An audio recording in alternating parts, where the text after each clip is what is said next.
What's up, everybody? Welcome back to another episode of the Lights Out podcast. I'm your host, Josh. As always, I've got my producer, Joel, in the building with me. And today we are covering a very, very mysterious and interesting cult known as the Order of the Solar Temple. These guys, really bizarre beliefs. I mean, most cults, that's what they're all about, right? But these guys draw a lot of comparisons to some of the other groups and cults that we've covered on the show, specifically with David Koresh and the Branch Davidians. There's definitely a lot of similarities there. There's some other similarities with some of the other cults out there as well. But this one's really interesting because these guys base their beliefs off of the Knights Templar. And we'll get into more of what that is, why it's important a little bit later. But before we jump into this absolutely dark and mysterious story, I want to remind everybody that Planet Sleep is now out on all platforms: Apple Podcasts, Spotify, and YouTube. We've got now 2 episodes out. We've got the Amazon rainforest, and just recently we dropped the Galapagos Islands. Dropped today. So yeah, it's doing really well. I really appreciate everybody who has gone and checked it out, given us feedback on it. We really appreciate it. It's gone way better than I think either Joel or I even thought it would. Yeah. So it's great to see all the positive feedback and just, a good cleanser. yeah, absolutely. And I love seeing the comments of people saying, I fell asleep after 10 minutes, 15 minutes. I know. It makes me wonder. I'm like, God, how many of you are listening to this podcast and literally falling asleep in 10, 15 minutes? I'm like, it's like you can never finish the episode because you always have to like back oh up, shit, start it where did back. I fall asleep at? I gotta go back and rewatch it. I guess that's good for us, right? Because we're getting multiple views and downloads. But yeah, no, it's been really cool to see everybody's feedback on it. So if you haven't checked out Planet Sleep, we'll put all the links for you below. Also, this episode of Lights Out is brought to you by Honey, Halo Collar, and IP Vanish VPN. But yeah, not much else to report on other than studios coming together. We finally got wallpaper up in the new set. Really excited to unveil it. Hopefully, we're thinking maybe another month or so to get everything completely finalized. Yeah, and we also got our super cool chairs. So this setup, guys, is going to be completely different than this current one. We're elevating things to the next dimension, that's for sure. Yeah. I mean, for those that didn't know, if you've been watching on YouTube, the set that we're in right now actually doubles for 3 shows. So every single week, Joel and I have to come in here and we literally have to lift this giant neon sign up, swap it out with one of the other signs. Yeah, take the other one down. We have to put up all of our stuff, and so it'll be really nice to have separate sets for all of our shows under Mile Higher Media. And I'm very excited to see, kind of how the Lights Out set totally comes together, because it's a totally different vibe. Yeah. I think it's going to just elevate everything, really give you the spooky vibes that we're really trying to go for. So for sure. And we also did decide to get a new sign. So this sign won't be here much longer, guys. I know it's a bright one, but we are completely switching up the sign. Yeah. Try to bring a little bit.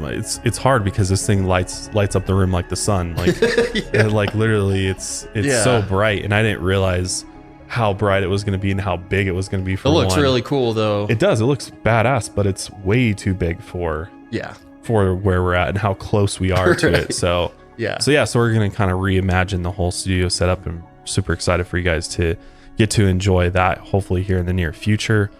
But yeah. Let's go ahead and get into the Order of the Solar Temple. So most people heard of the Order of the Solar Temple in 1994 when the cult made headlines around the world. And it all started in the small village of Morin Heights, a tourist destination north of Montreal in Quebec, Canada, mostly known for skiing and other winter sports. On October 4th, 1994, as most people in the town were preparing for the busy tourist season, the fire brigade responded to a deadly fire at a ski chalet. And once the fire was out, investigators inspected the scene and found 2 burned bodies in the main area of the condominium. At first, they thought these were just the homeowners of the condo, 2 men named Joseph DeMambro and Luc Jouret, assuming the fire was a tragic accident. But the truth was much more sinister. Once the fire completely was put out and the smoke had cleared, investigators started working their way through the debris. They discovered that the fire was started by strategically placed timed incendiary devices that were set up throughout the condo.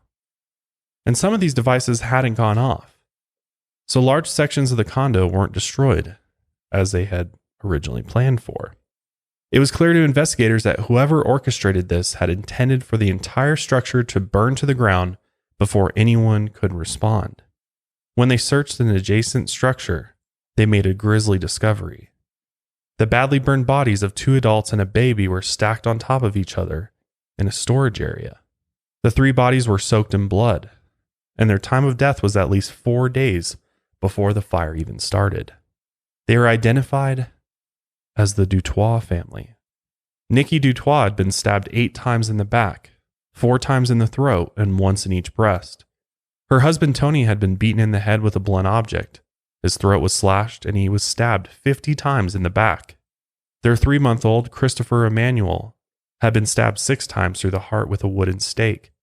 Investigators were horrified by what looked like the ritual sacrifice of an infant, and were desperate for answers. An RCMP spokesman confirmed today that there is an ongoing investigation into money laundering by the Solar Temple cult.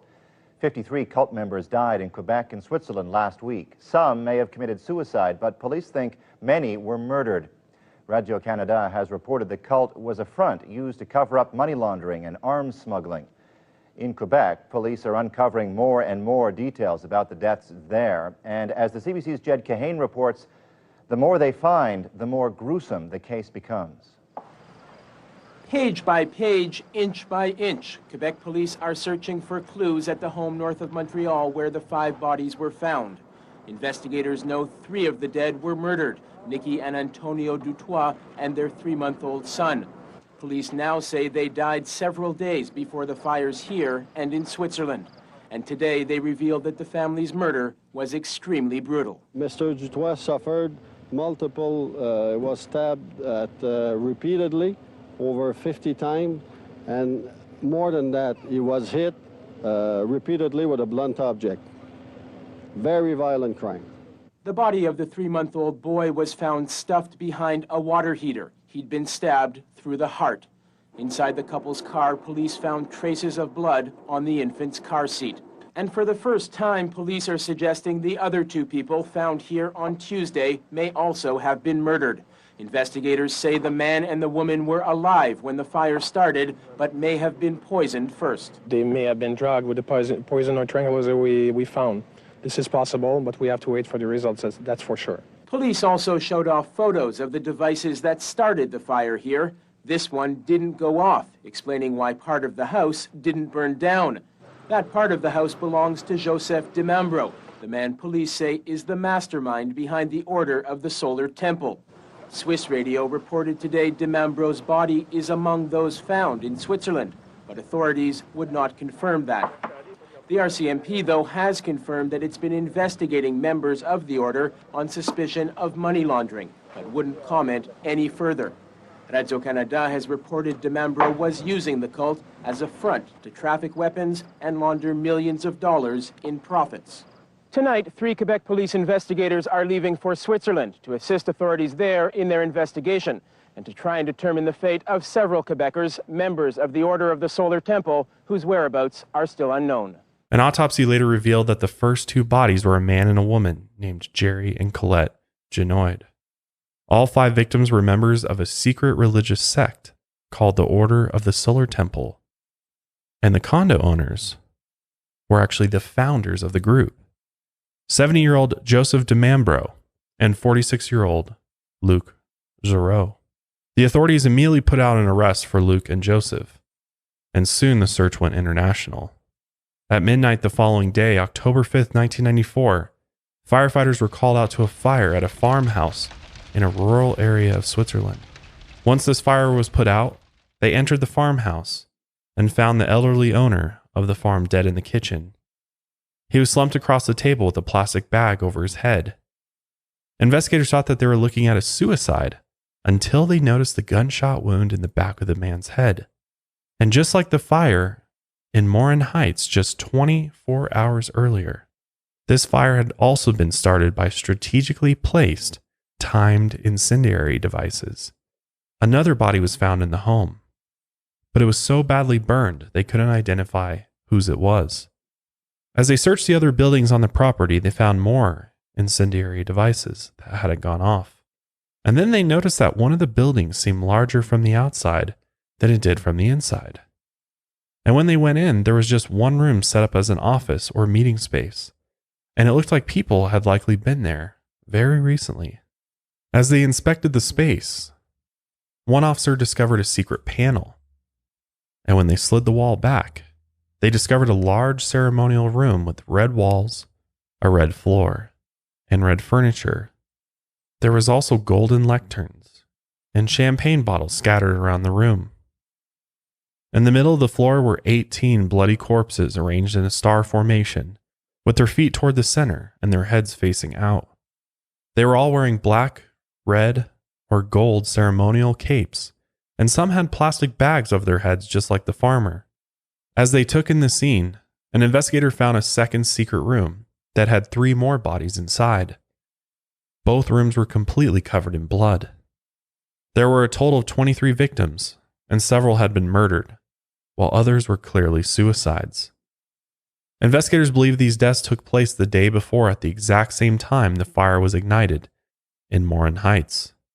2 days later, on October 7, 1994, about 100 miles away from the second scene, firefighters responded to another fire in a Swiss resort village. 3 adjacent ski chalets had been set on fire, and inside they found 25 more bodies, and they were all burned nearly beyond recognition. Some died by asphyxiation, and others were shot in the head. Several had also been poisoned. Among the victims were 3 teenagers and 4 young children. Between the 2 Swiss murder-suicide scenes, only 15 of the victims were definitely suicides. The rest had been clearly murdered. Investigators in Switzerland quickly linked the 2 fires, but they didn't find the motive behind these tragedies until they started identifying the victims. They discovered that they were all members of the Order of the Solar Temple, and among the dead were the group's founders, Joseph de Mambro and Luc Giraud. Joseph de Mambro was born on August 19, 1924, in a commune in southern France. He and his 2 younger siblings went to a local Catholic school, and the family went to Mass together every Sunday. Instead of going to college, Joseph got a job at a jewelry store and studied clockmaking.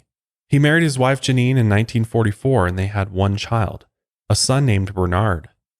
And over the next few years, he became fascinated with the occult.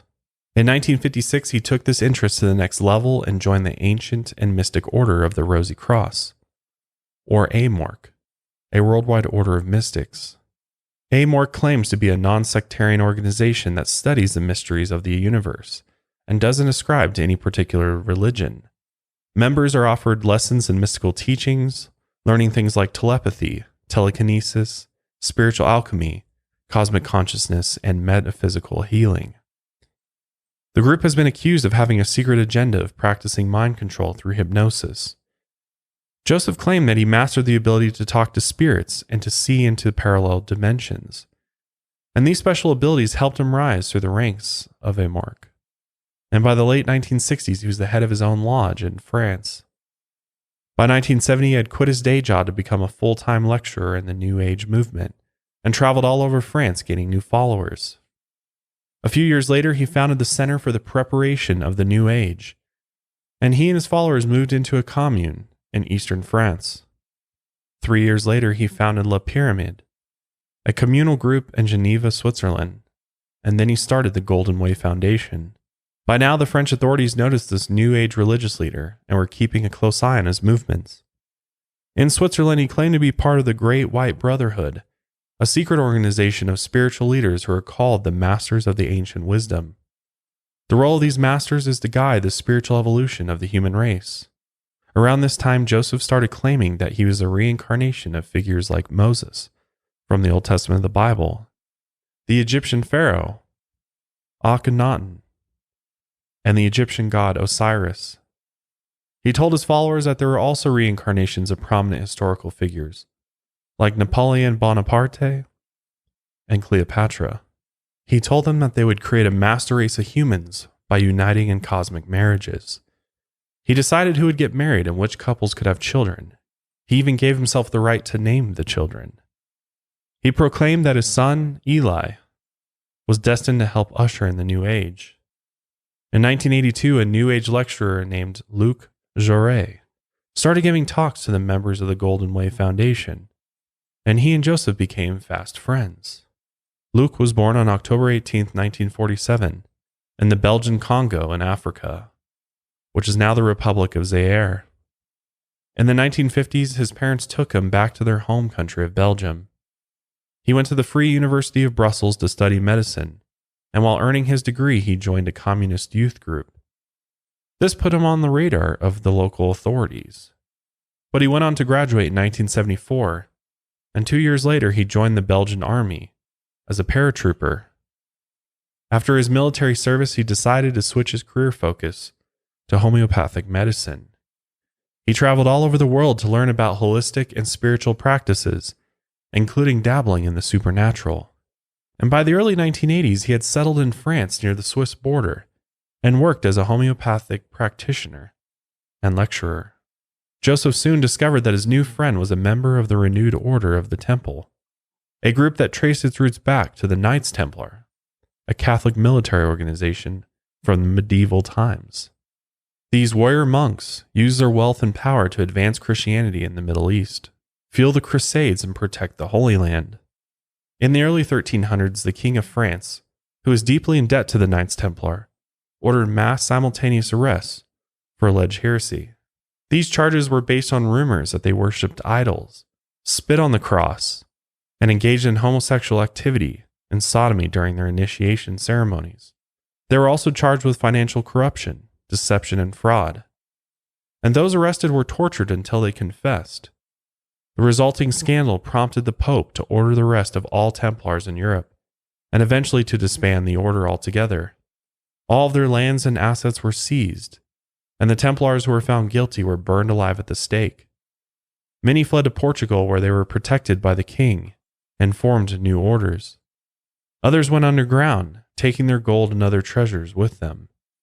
Recently, secret tunnels were discovered beneath their former headquarters in Jerusalem that researchers believe hold hidden treasures from the Crusades. With membership now legal, the Knights Templar split into multiple secret societies, and each one established its own rules and power structures.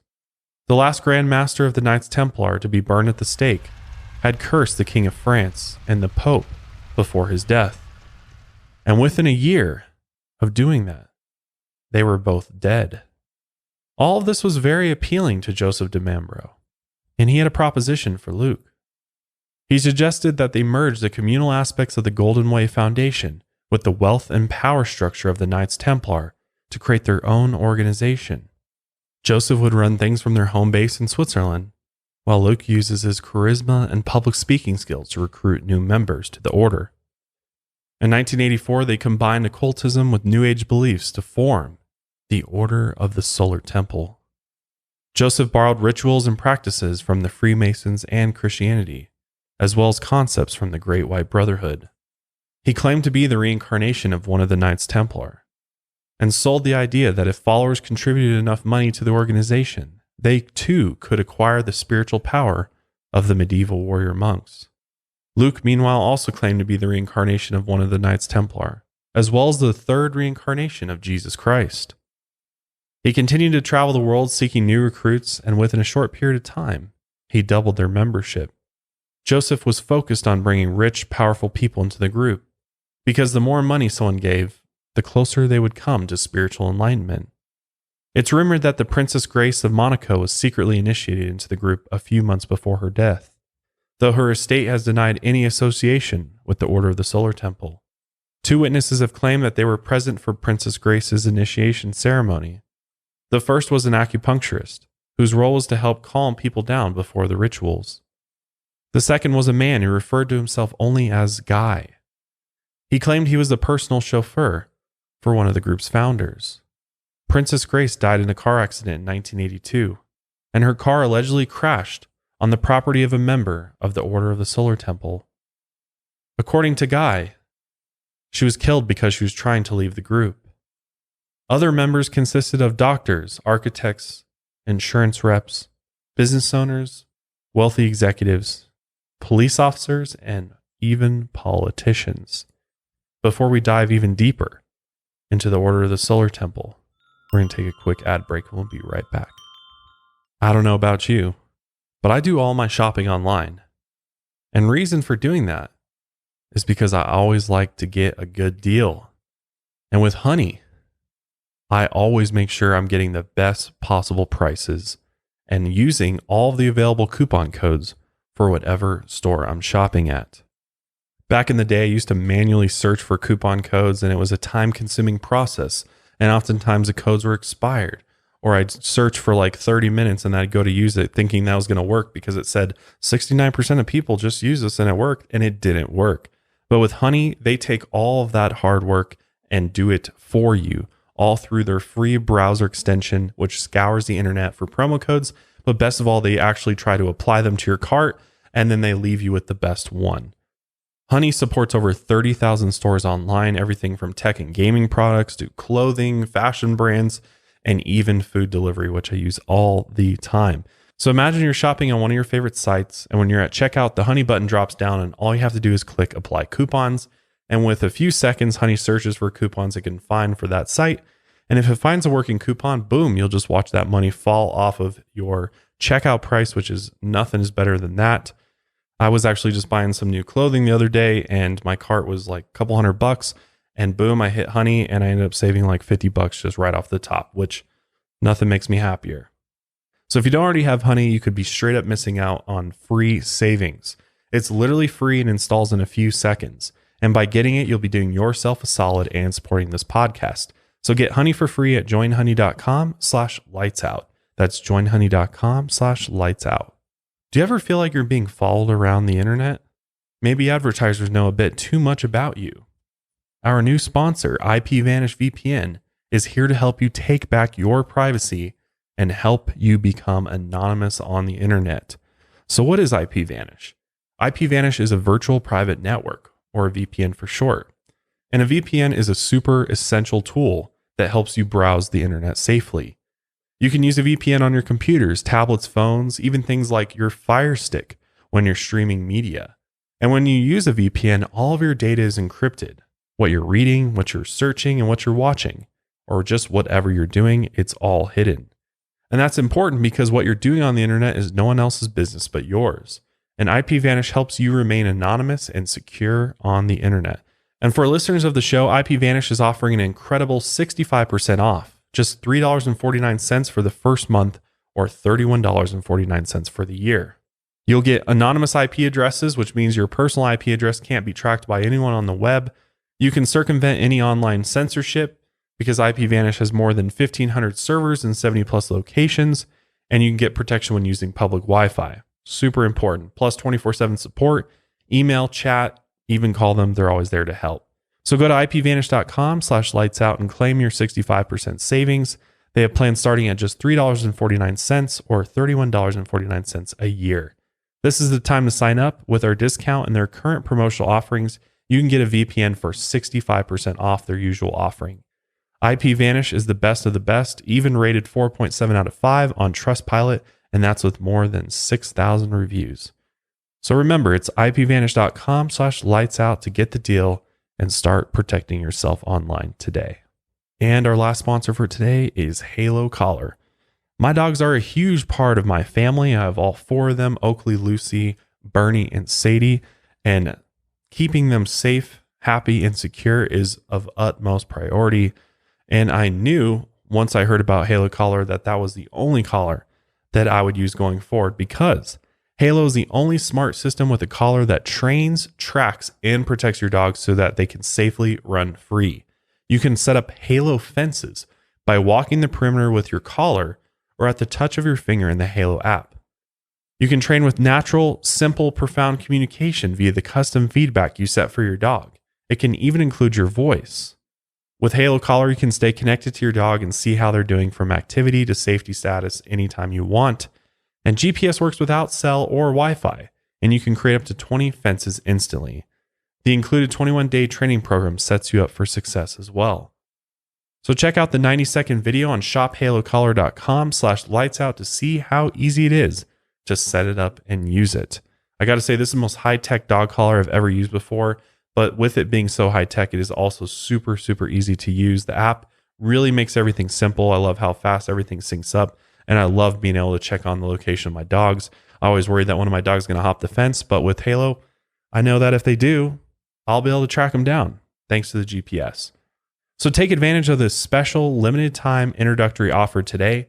Save 20% on your Halo collar by going to shophalocollar.com/lightsout. That's shophalocollar.com/lightsout to save 20%. You must go to the site to get this offer, and it can only be gotten here. shophalocollar.com/lightsout. So the Order of the Solar Temple was really starting to expand their reach around the world. And in addition to their headquarters in Switzerland, they established new lodges in Canada, Australia, Spain, and the French Caribbean. And each lodge was run by a regional commander and 3 elders. Members would advance through 3 different levels, with 3 grades per level. And they would do this through rituals and, of course, initiation fees. These investments ensured their passage to another planet through death voyages, where members would be reunited in another life. They were also sold expensive literature written by prominent group members, and one of the hallmarks of the group was the elaborate ceremonies led by Joseph de Mambro. During these ceremonies, Joseph really put on a show. As 2 women undressed, spectacular images and visions seemed to appear out of nowhere. Objects appeared out of nowhere, levitated off of the floor, and were thrown around the room to demonstrate his supernatural abilities. Those who participated in these rituals were told that they could achieve an enlightened state of consciousness. Members wore medieval robes and held a sword that Joseph said belonged to the Knights Templar, claiming that it was gifted to him in another life 1,000 years ago. Joseph and Luke also taught members that the apocalypse, which they called the time of disasters, was coming. It would be an environmental catastrophe caused by man, and only a small elite group of noble travelers would survive. The apocalypse would then trigger the second coming of Jesus Christ, who was referred to as the Solar God King. The noble travelers would then be transported through a pathway of fire to a planet orbiting the star Sirius. Joseph claimed that his daughter Emanuele was one of 9 cosmic children who would lead them to their new home. And as the chosen one, Emanuele had to follow strict rules, including never being touched by anyone outside her immediate family. To become a noble traveler, members had to prove their devotion, rise through the ranks, and of course, pay a lot of money. In 1989, at the group's height of power, they had about 600 members worldwide and controlled upwards of $93 million. As Joseph and Luke acquired more wealth and continued to buy properties around the world, members started to get suspicious. Many of them had given millions of dollars expecting an apocalyptic event that would destroy the planet. But all that seemed to be happening was more elaborate rituals. As skepticism spread through the group, some of them started to demand their money back. Meanwhile, Luke was leading his own rituals in a lodge in Canada. He decided that in order to have enough spiritual strength to get through a ritual, a female member had to have sex with him before each one. The other members rebelled against this power grab and voted him out as Grand Master of the lodge. Before meeting Joseph, he had been kicked out of a neo-Nazi magical organization for a similarly failed power grab. Joseph was angry, and the members didn't have the power to vote out the founders, and he sensed that they were losing control.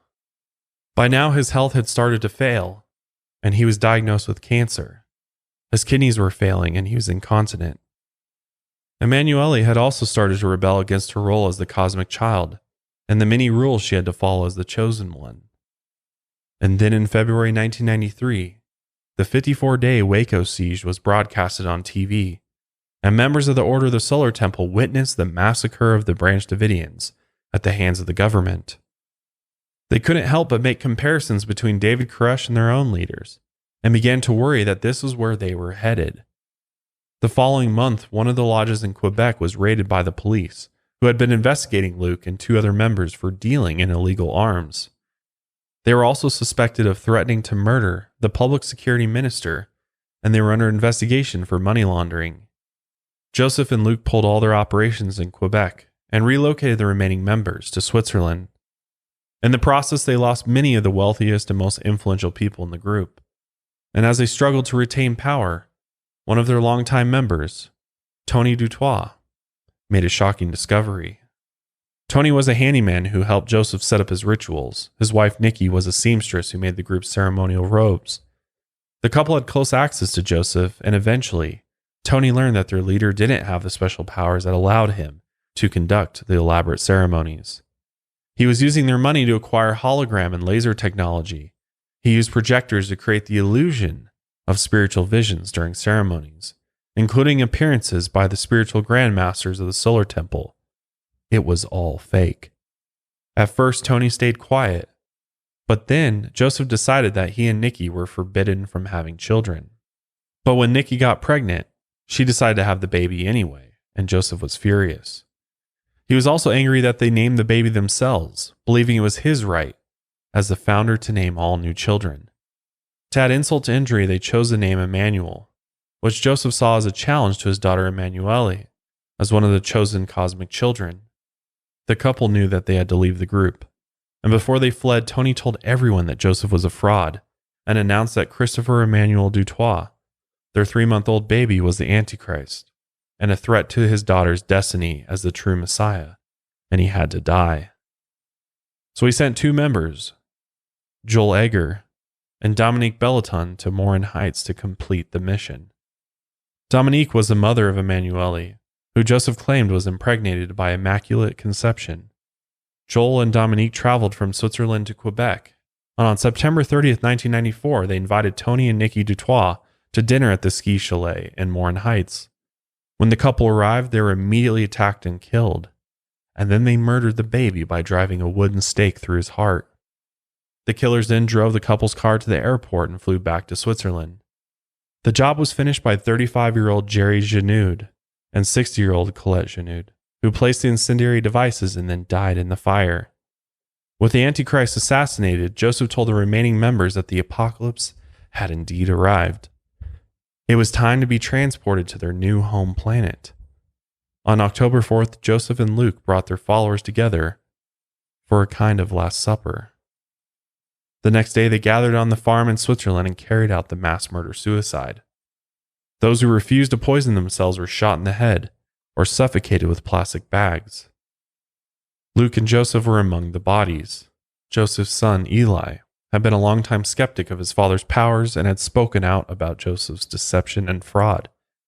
He had left the group in his early 20s, but shortly before the ritual sacrifice, he apparently got back in touch with his father, because his body was found in the farmhouse burned beyond recognition.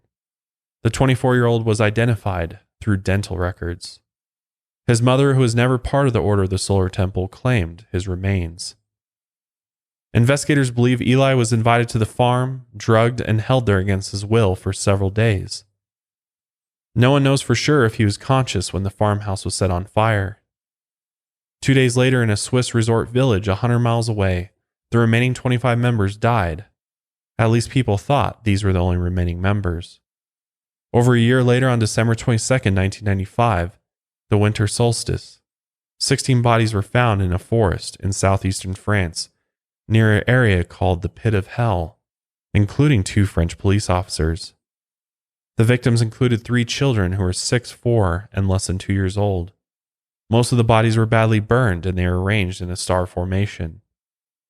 Almost all of them had taken a dangerous combination of drugs, and several had been shot in the head. A few of them had even been severely beaten before being shot. Among the victims was the wife of a famous Olympic ski champion, along with her youngest son.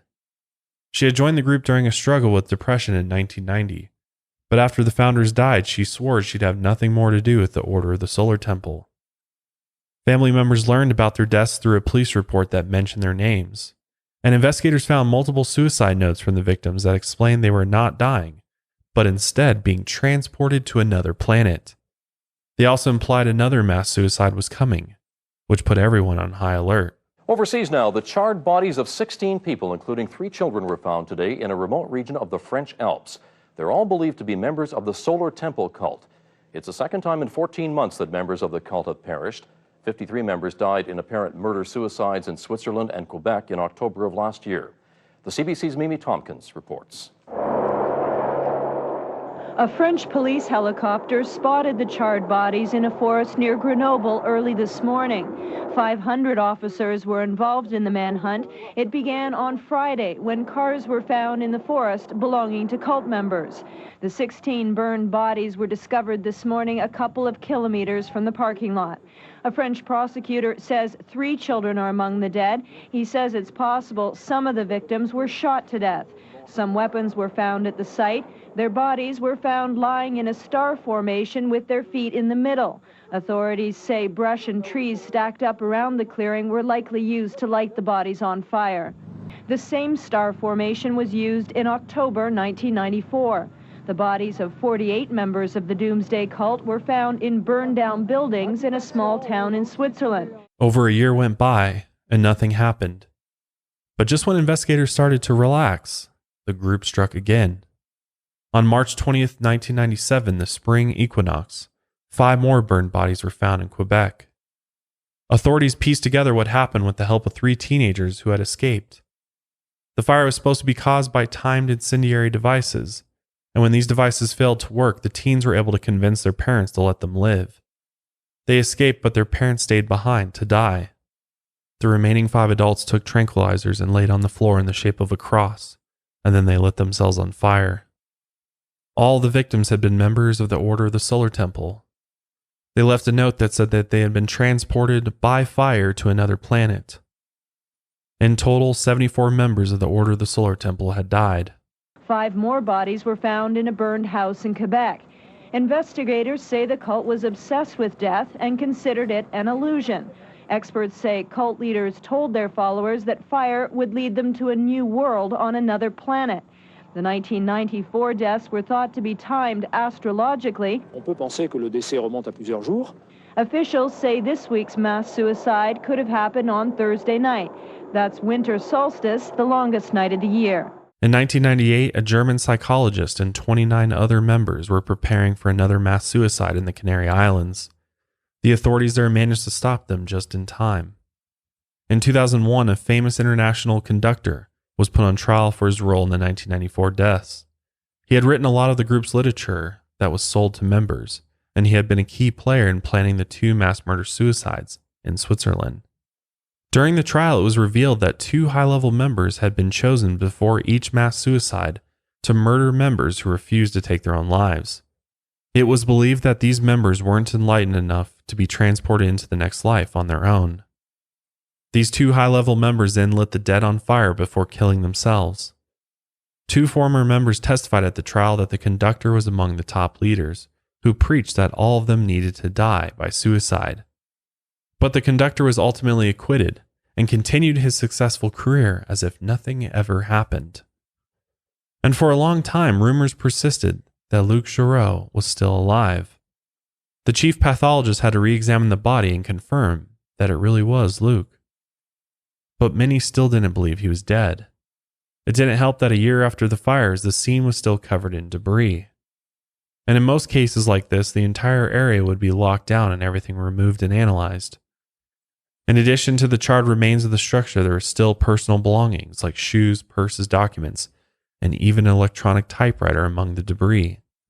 By not processing everything at the scene, the Swiss authorities could have missed crucial evidence. A similar situation happened in Canada after the Morin Heights fire. Months later, there were still toys and clothes and documents among the debris, any of which could have been clues about exactly what happened and how to prevent future mass suicides. Investigators had also delayed locking down other properties owned by the group. Surviving family members worried vital evidence was missed or removed before the properties were searched. The authorities rejected this criticism and maintained the investigation was very thorough. And it's believed that the Order of the Solar Temple is still operating today and may even have hundreds of active members. Some even theorize that Joseph de Mambro and Luc Giroux weren't the real leaders of the secret society and were actually taking their orders from someone much higher up, whose identity is still unknown today. So I guess there is a possibility that this secret society or cult is still active today in some way, shape, or form. And it wouldn't surprise me if it was. I mean, there's there's always going to be offshoots of a lot of these larger cults, especially this one. The fact that it's spread across the entire world pretty much.